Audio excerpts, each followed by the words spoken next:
Jai Jai Shri Radhe Shyam. This is Sunday Satsang, July 19, 2026. We're discussing Bhakti Sandarbha, written by Jiva Goswami and translated and commented on by Sri Sanatana Das Babaji Maharaj of Jiva Institute in Vrindavan. So we're discussing Shade 173. We're on page 1031. And we're talking about 5 kinds of debts. DEBTS, debits and credits. So you want more credits and less debits. So every human being is born with 5 debts. Debts means Rena. R long I N A Rena, and you have to do some measures to pay those debts. So the debts are Deva Rena, Rishi Rena, Pitri Rena, Manush Rena, and Bhuta Rena. We have debts to the Devatas. Indra for rain, Surya for sunshine and heat, Chandra for mind power of moon rays, and herbs and spices and vegetables get their taste from the moon. So Indra makes the weather and clouds, and Varunas controls oceans and water. So all these devatas are very important. So we have a debt to the devas. We have a debt to the rishis, like Vyasa Rishi, Narada Rishi, and all the Uddhava Mahashaya, and Markandeya Rishi, and so many great saints that have done tapasya and written shastra and revealed absolute truth by their tapa and by their devotion, and written books to benefit humanity. Like Patanjali wrote the Yoga Sutras, and Dhanvantari wrote the Ayurvedic Shastra. So these are rishis, Patanjali Rishi, Dhanvantari Rishi. So we have a debt to them. We got so much knowledge, so much guidance, so much, because knowledge is power, knowledge is health, knowledge is life. So we have a debt to the rishis. We have a debt to the Pitris, means our ancestors, our great-grandfathers, especially if you're a businessman, Indian businessman, you may be the 10th generation running the same business. Agarwal and sons, and sons, and sons, and sons, and sons. You go in an Agarwal store in Bhai Bazaar, who founded this shop? This was founded 200 years ago by my great-great-great-great-grandfather. So they have that kind of lineage, that kind of ancestral connection, and they're indebted to them because they established the financial stability and solid earning business that could be enjoyed for hundreds of years by different family members. What to speak of the present beauty we have in our hand, present beauty, intelligence, and power is all coming from our ancestors, our what we call genetic pool, gene pool. So we have to pay back that debt also. We have a debt called Manusharina. It's a debt to other human beings, because no man, they have a phrase, no man is an island. No one can live independently, although they falsely claim independence. Everyone is dependent on others and interdependent. And so many people were dependent on the truck driver to bring the vegetables to Arikun. We're dependent on the vegetable oil. We're dependent on the farmer. So many human beings are in a line of support for us. We can't live without, we're a society, we're social beings. You need me and I need you. And we have Bhuta Rena, means dead to the birds, because they sing nicely, wake us up at sunrise. They're called nature's alarm clock. They come in all different colors, like Chinese alarm clocks. Purple, blue, yellow, green. Green is a parrot alarm clock, and blue is a blue jay alarm clock. Red is a rooster alarm clock. That's a good one, good quality. Very loud. There are black ones, Kokio. All different colored, multicolored clocks. So these, an example of bhutas means living entities that we get benefit from. And the singing of the birds, that's a certain megahertz of vibration. It's called 442, which is, or 432, which is very harmonious for developing higher consciousness. So the birds in nature, they make this kind of vibrational level, which is very supportive for a peaceful, integrated mind. So obvious living entities we're indebted to as cows for milk and cheese and ice cream and everything, indirectly, and ghee and butter, pakoras, and everything you're eating, you can see a cow footprint on it.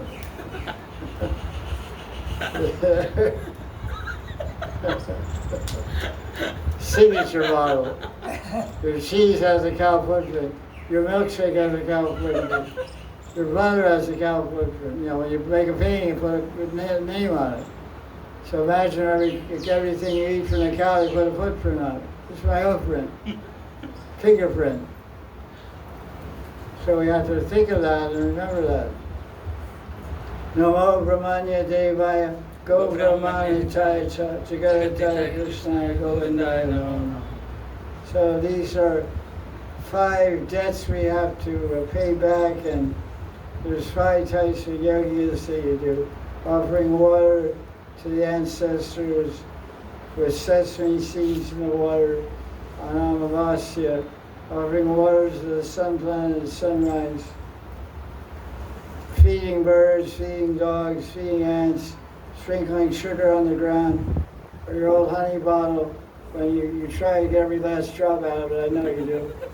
But you know, it's still time consuming, and time is money.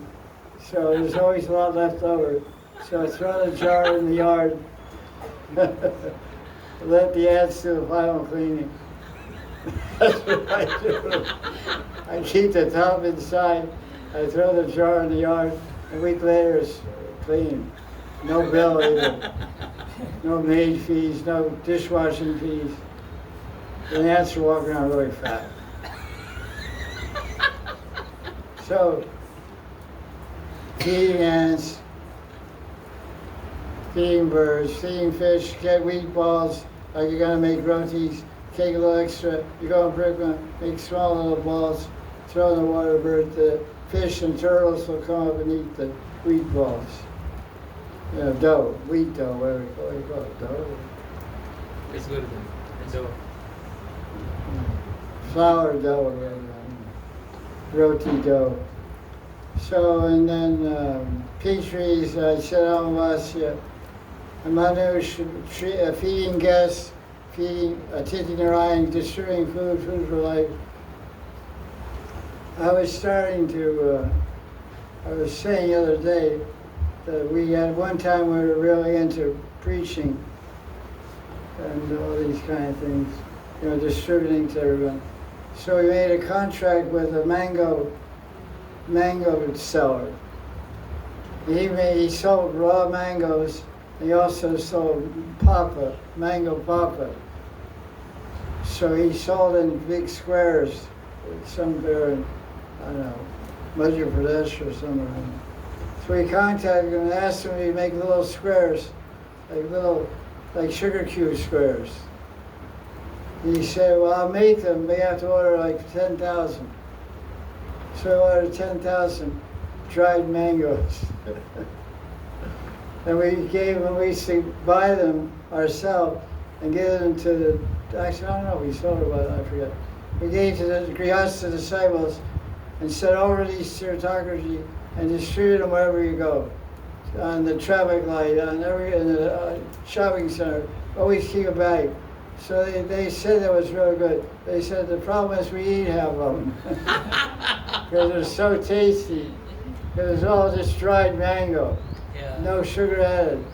It was sun-dried on the roof of some guy's house or something. Or I don't know how I did it, but they were really good. And really chewy and gooey and tasty. Like on top of them, you know. Yes. Square, easy to deal with. So they were doing that for a while. That was fun. You know, because Prabhupada said, he said the devotee should rack his brain or her brain on how you can destroy Krishna consciousness. We did one thing that's a little crazy. It's against the law. So. We got stamps, you know, rubber stamps made. Said, in Hindi it said, chant Hare Krishna. In English it said, chant Hare Krishna. And it was just enough to fit, Indian money, there's a picture of Gandhi. And there's one part of the bill, it's a blank circle. And this stamp was made for that blank circle. So I got 20 stamps made and 20 stamp pads. And I told people in Bombay and Delhi, stamp all your money. You're going to swing out of money, stamp it. Chant Hare Krishna, chant Hare Krishna. And then we'll see whose money goes where. Yeah. So then we so everyone was stamping. We couldn't tell where it was from. So we made a new stamp, Chant Hare Krishna Delhi. Like minted. This money's minted in Bombay. This money's minted. So Chant Hare Krishna in Boston, Bombay, Delhi, Vrindavan. So then sometimes people got money from Bombay, from Vrindavan, for Delhi. So we did that, and I was really enthusiastic about it. And the boys were a little nervous. John is shot. So we did that for a while. Did that song because Indians are kind of, not too courageous, I think.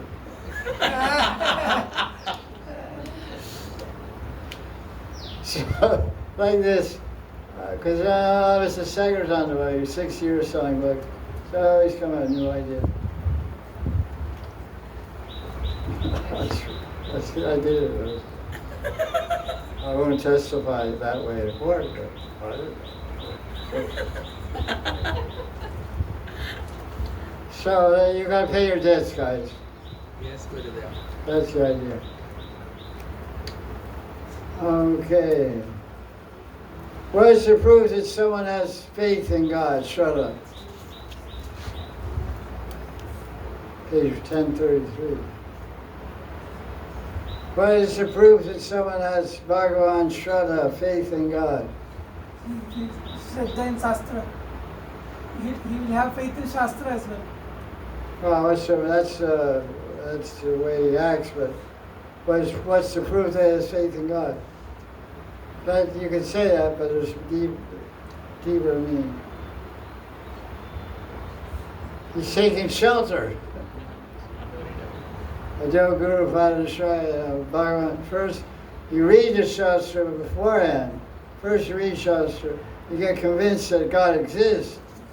And then I'm part of Him.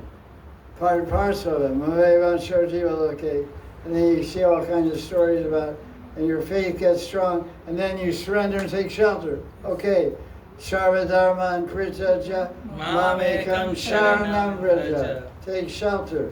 So taking shelter is a proof that you have faith. Someone says, I have faith in God. Drinking, smoking, chasing prostitutes. There's not too much shelter of God you're taking. Could also be taking shelter and just suffering from your prabhu. It's hard to judge. Careful not to. But generally, taking shelter of God means that you'll get some spiritual power to be a very good human being also. So let's go to page 1042. 1042. These are the 6 characteristics. Jiva Goswami, 1042. 6 characteristics of Shraddha. Just don't get confused with surrender. 6 symptoms of surrender are 1 characteristic of Shraddha. You clear? Yes, Gurudev. Sharanagati is 1 word, means taking shelter, and Shraddha is faith. So in faith, there's 6 characteristics. 1 is Sharanagati, I surrender to God. There's 6 forms of surrender. What are they? Anukulyena Krishna. No. Anukulyasya sankalpa pratikulyasya varjana. Rakshishyati iti vishwasa bhakti. Atmanikshepa karpanya shadvidya sharanagati. That's sharanagati, no. Anukulyena Krishna Anushilana. We're getting confused. Anukulyasya sankalpa, that's no. 6 symptoms of surrender. Anukulyasya sankalpa Pratikulyasya varjana. Rakshishyati iti vishwasa gopritve varanadhara. Atmanikshepa Sharanagati. So that's the first characteristic to show that you have Shraddha. Okay. Now, hearing Shastra is essential to developing Nishtha, firm faith. That's why I'm always telling, study Shastra, study Shastra. It quickly pass through anartha because the fire of transcendental knowledge destroys all anarthas and aparats and quickly brings you to Nishtha. Of course, chanting Hare Krishna is obviously brings you to Nishtha, and also studying Shastra. So hearing Shastra is essential to firm faith, which means Nishtha. The second characteristic of Shraddha is not feeling poor. Woe is me, oh, I'm so poor, I'm so fallen. Though he doesn't feel like that. He's humble, he's respectful, he doesn't feel fallen, he feels uplifted. I'm not fallen. Fallen means chuta. I'm with a chuta, so I'm not fallen. If you're not with a chuta, you're fallen. If you're with a chuta, don't think you're fallen, because a chuta means not fallen. Infallible.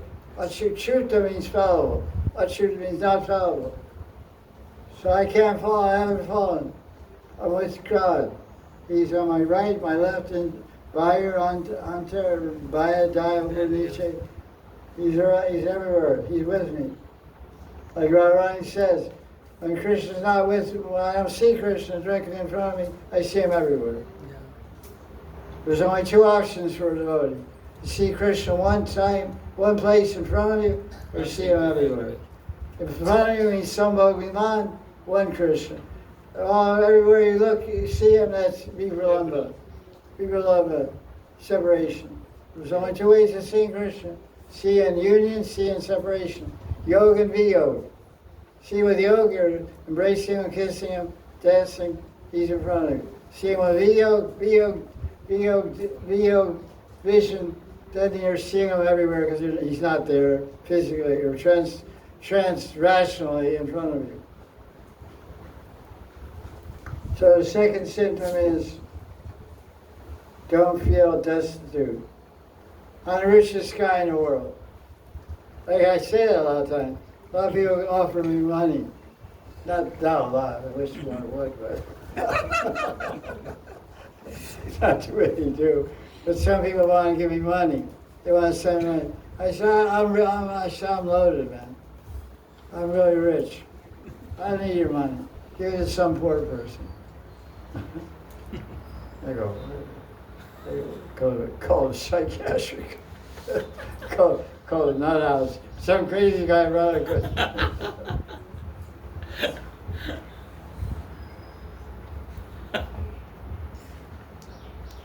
A devotee never acts in such a way to incite feelings of pity in others, to encourage them to give some money.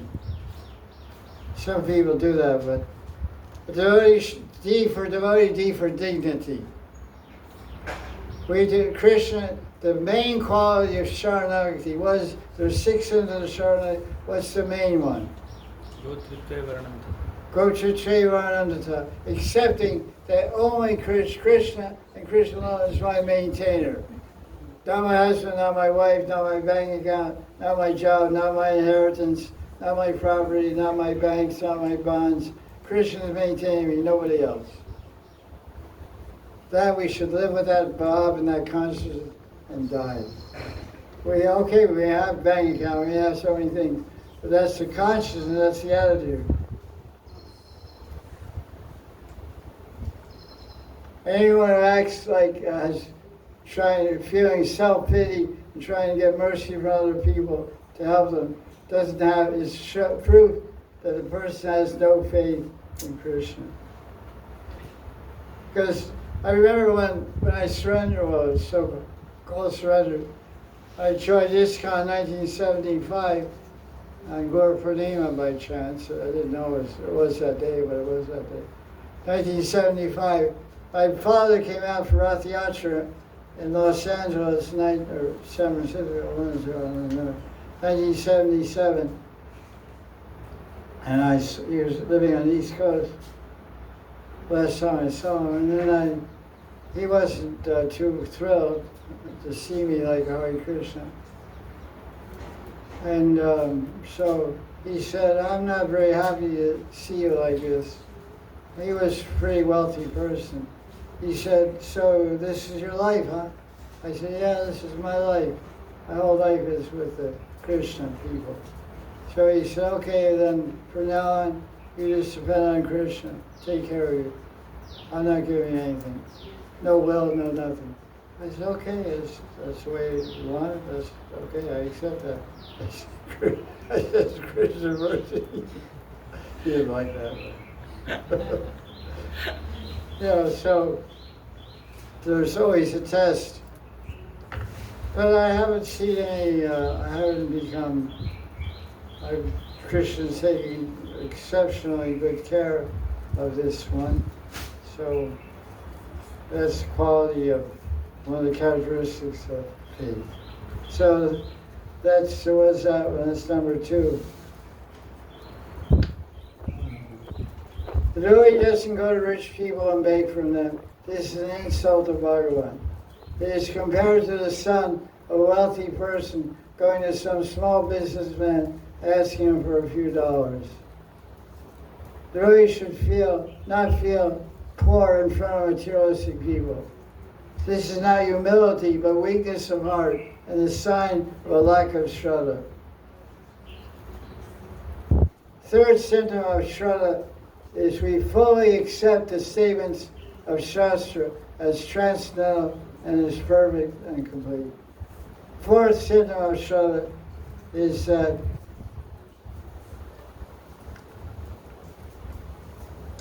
a devotee may not have personally experienced the power of objects described in Shastra, but the devotee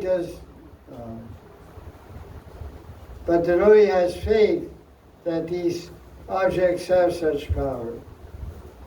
Like, you chant the holy name, one time you get liberated, and all these kind of statements like that. Bhakti, sometimes the power of these objects may not always be manifest because Bhagavan or Bhakti doesn't want to reveal their power. The power may remain concealed from a particular person because of offenses are blocking their manifestation. That's often used. The sun is there. It's very powerful, very hot, very powerful. Sunshine. But a little cloud can get in the way of the sunshine in your face.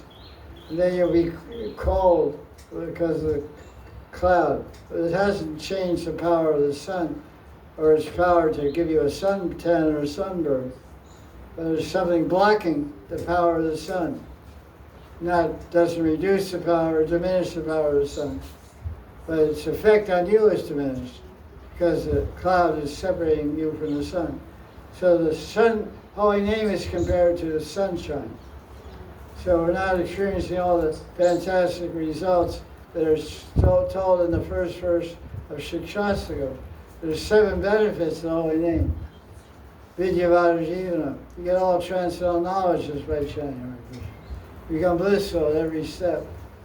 Pratipadam Purnami Tatswadana. You're tasting bliss at every step. So there are 7 benefits of the holy name listed in the first verse of Shikshastakam.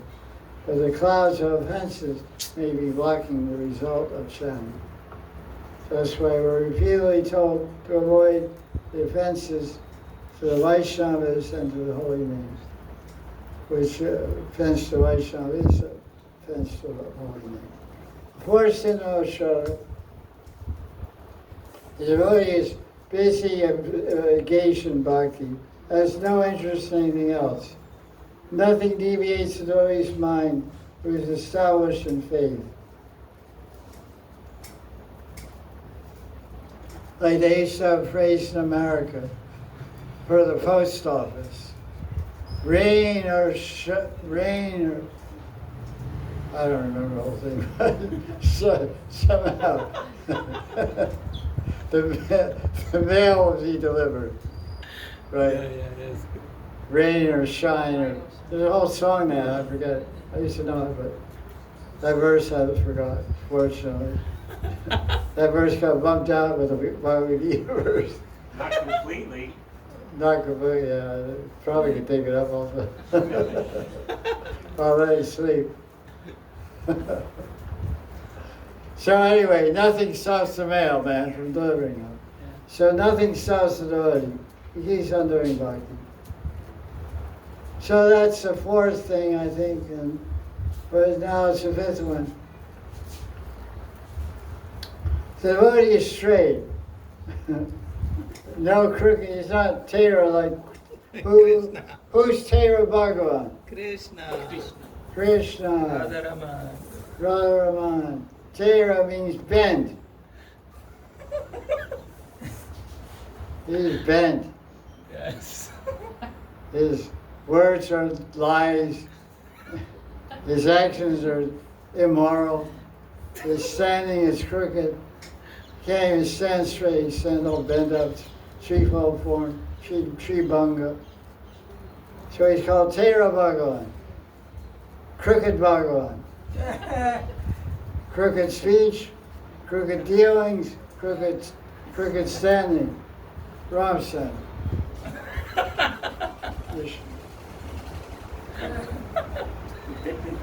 Hey man, what's happening?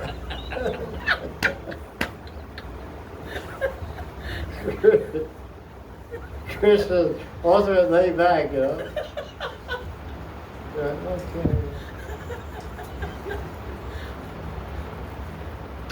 You go to Ekachakra. What is Ekachakra? That place of Lord Nityananda. It's the birthplace of Sri Nityananda Prabhu in West Bengal, Ekachakra. Have you been there? No, yes. No. Yes, Yes. 2 or 3 times. Ekachakra. And there's a beautiful murti there that was discovered in what they call the Yamuna. They say Yamuna is running through there. And Balaram, has the Leela with the Yamuna, pulling the Yamuna. So Nitai had the same Leela in Ekachakra.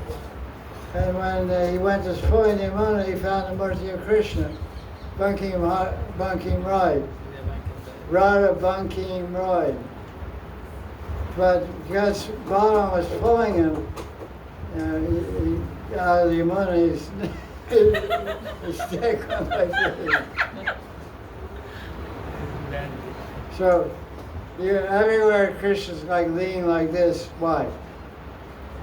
Towards Radha. He can't help it. He's iron and Radha's a magnet. Yeah. So the filings go to the magnet. The magnet doesn't go to the filing. So all murtis Krishna's leaning to the left. But Banking Raya has his head around his shoulder.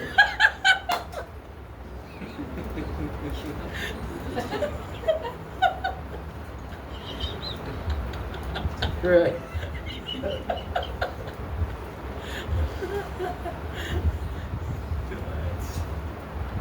So Krishna, the fifth symptom is that devotee is straightforward, no crookedness. Means he's free from offenses.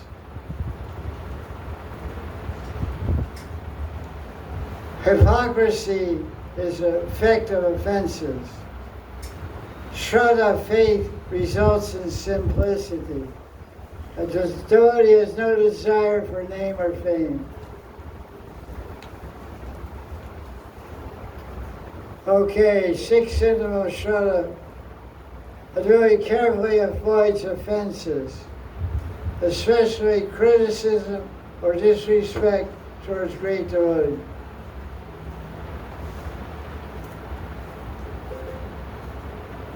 The seventh symptom of characteristic of Shraddha is the devotee doesn't waste any energy on trying to get sense pleasure. He just takes whatever comes his way, like Python type. The devotee will not become absorbed in sense pleasure because his mind is fixed in seva, which is a source of superior satisfaction, because yes, everyone knows, seva is bliss.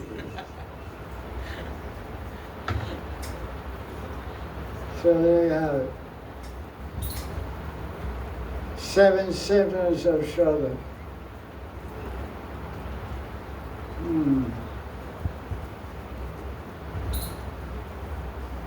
Okay, let's go on here a little bit.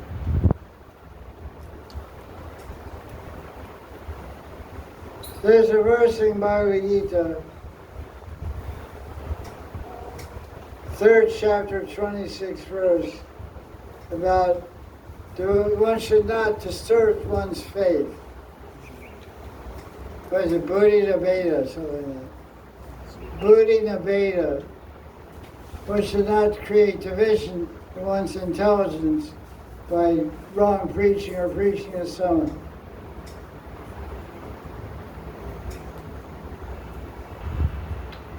The statement of Shastra advising one not to disturb the minds that are people engaged in material activities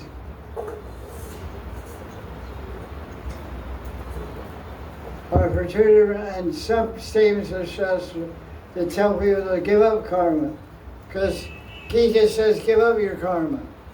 Sarvadharma means give up your karma. Sarvadharma prityaja, tyaja, give up your karma, give up your dharma. But then the 3rd chapter, same verse, it says don't tell people to give up their karma. 3rd chapter, 26th verse.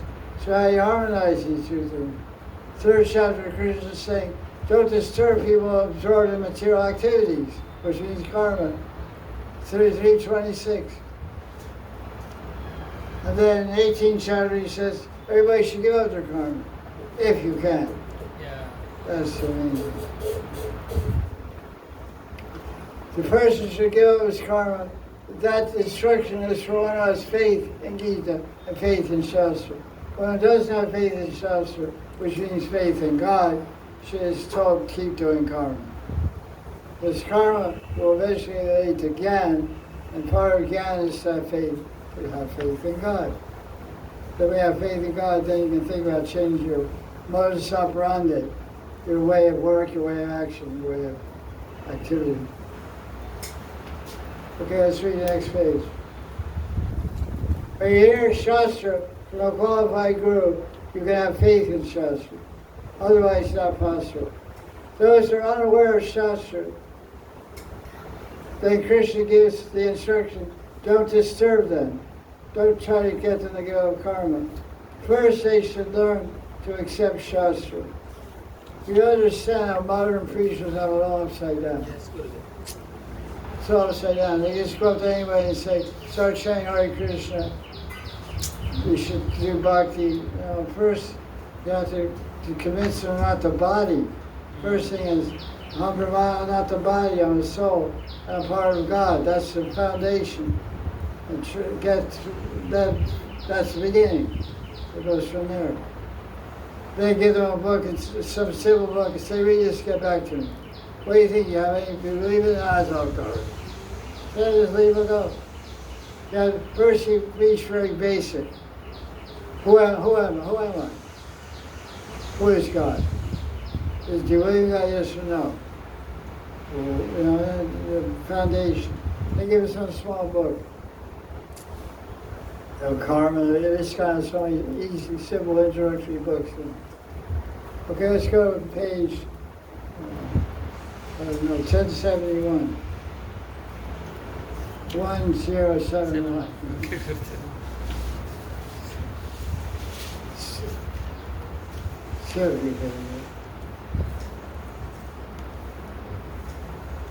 Why is bhakti the most natural engagement for us to do? The answer? It's a constitutional position. What did you say? What did you say? It is our constitutional position. What does that mean? Our nature Our nature. To what? to do that. Okay, thank you. Why is bhakti the most natural engagement for everybody? It's not about me. Yeah, that's true. But that's not natural. He says it's not about me. But I want something, but the answer is about me. I'll give you that hint. Because it gives satisfaction. Das is our Swarup. Jiva Swarup Krishna. Das is our Swarup. Okay, but why is it natural to do bhakti? Because we are all looking for a reciprocation which only Krishna can provide. Close. Close to the answer so far. Because it's We're all looking, it's a good part. Love. We're all looking for peace and happiness. Shanti, Sukha. Sukha. Common everywhere. China, Russia. Peace. Yes. Rest in peace. Rest in I peace. hope. Rest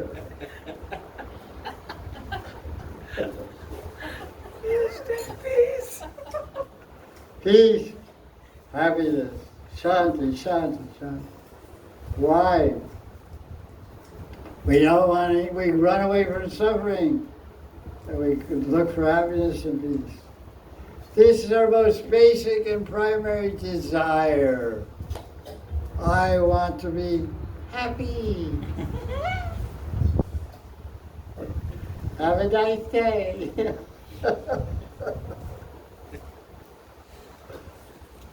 Happy hour. In business, I have official hour. Happy hour. Yeah. 5 to 6 p.m. or something. So what do you call it? 9 to 5. Torture day. Crying out. Torture day. Torturing day. It is the nature of bhakti is bliss and awareness. So bhakti makes you peaceful and happy. That's what, in the early days, newspaper guys always write in the newspaper, Hare Krishnas are all taking drugs. Every time you see them, they're smiling.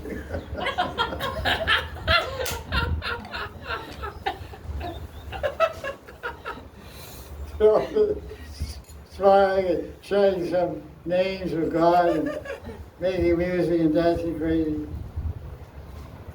They must be on drugs. They must be. They have to be on drugs. You can't be so happy without drugs. That's their experience. But fortunately, or fortunately, whatever, it wasn't true. We weren't on drugs, we were just feeling the bliss of bhakti. We are suffering in different ways. Everyone is starving for lack of peace and happiness.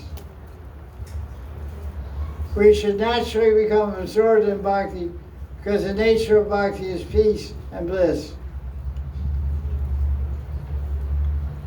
Peace comes from fixing your mind on Krishna. The mind absorbed in Krishna can't be disturbed because it's not available for disturbance. That's crazy. Crazy. For your mind to get disturbed, it has to be free. Oh, I want to disturb your mind. Look, I'm busy taking Krishna. Come back. Okay, I'll come back later. Hey, come on, let's look at the internet. No, I'm busy reading. Okay, I'll come back later. I'll see you at 7 o'clock. Okay. Okay. It's natural. It's natural for the mind to become absorbed in Krishna. Now, do you believe that? One honest person in the audience said no. I'm glad somebody's not faking it here. Okay, but that's what the book says.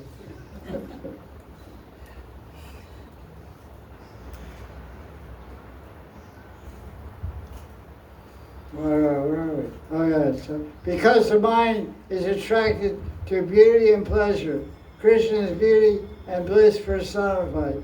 Therefore, peace and happiness are a result of bhakti.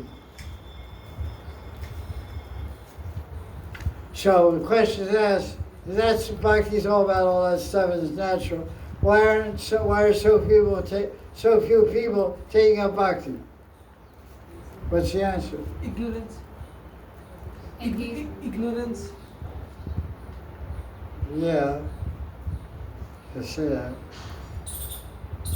What's the analogy given? What's the analogy? They're disease, bhava rog. Rog means disease. The analogy is jaundice. Foot has a liver disease called jaundice. His eyes, white of his eyes turns yellow. Skin turns yellow. They give the cure for jaundice is rock candy and lemon juice. So when a jaundiced person eats rock candy, it tastes like rocks, not candy. It does not, no sweet taste. I had jaundice when I was 17 years old. We had a doctor, a family doctor, actually a baby doctor, but we went to a whole life. I was a big baby either way.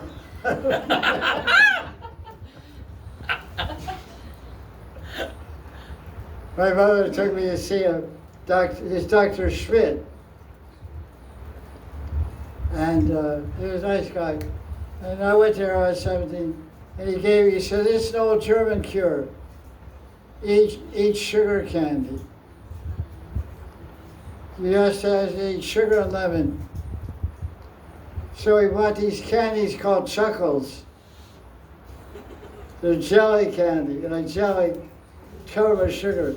One piece of candy has 20 teaspoons of sugar. Oh. So I was showing these things, they taste like tires of a car. I felt like I was seeing tires. So they come in different colors, black, yellow, green, orange, red. And the black ones really taste like tires. Look like tires. Now I go to see him every 2 weeks. It took me about 2 months of eating tires. Sugar tires. But finally sweet taste came back. So people don't appreciate the sweet taste of bhakti because they're diseased by material enjoyment. They're not attracted. Because of ignorance that bewilders their intelligence and offenses that make them immune to the experience of bhakti's blissful nature.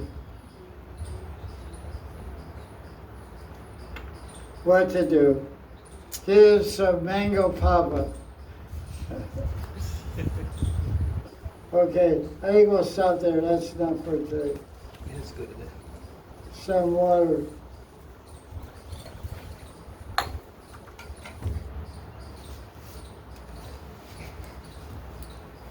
Okay, this is Sunday Satsang, July 19th,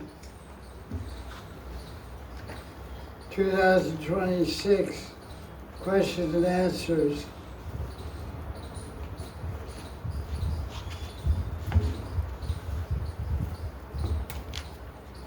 Where's the rain? Where is the rain? On the way. It's not coming. We're all waiting, but there's no rain.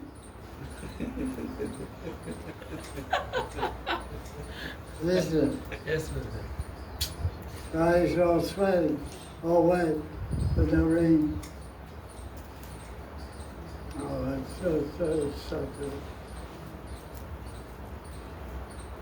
Here's Sunday satsang.